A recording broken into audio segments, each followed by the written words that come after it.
As coronavirus restrictions ease in Southern California, parents have been pelted with pitches for kids' spring programs and summer camps.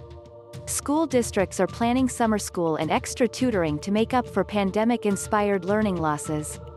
Families are pondering long-postponed trips to see loved ones and ease acute wanderlust. But Junior is sick of you and wants to play with his friends. Capacity is limited and many camps are already full. One mailer reads, "We encourage you to sign up as soon as possible. Uncertainty nags at parents, is it safe? It's easy to get hyper-excited as the economy opens further, more people get vaccinated and we wake from what feels like a long nightmare. Yes, we can do more things safely in summer 2021, experts said, but it's important to be smart. Youth organizations are taking reservations for splash camps and steam camps, sports leagues and service projects, gardening clubs and horsemanship training. Should you let Junior go to day camp? Yes, experts said, with proper protections, of course.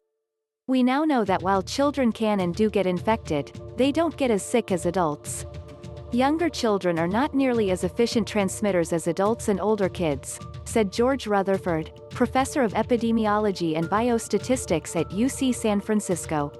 Day camps that provide all the mitigation, masks, distancing, ventilation, limited capacity, should be fine. Grace Lee, professor of pediatrics at Stanford University School of Medicine and an infectious diseases physician at Stanford Children's Health, agrees. Ideally, day camps are outdoors and children are kept in small, consistent bubbles, without a lot of mixing, in addition to the masking and distancing, she said. The caveat is that what's true today will likely be different soon enough. Things could get darker. It's unclear if the COVID-19 variants will mean greater transmittability or sickness, and they could get lighter, with more vaccinations translating into broader protection. Indeed, Los Angeles County's public health director, Barbara Ferrer, warned on Thursday, April 1st.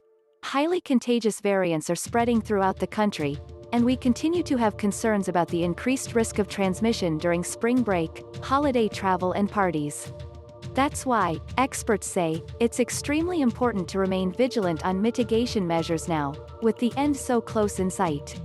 Some youth groups are holding off on offering overnight camps. Who's going to wear a mask when they sleep?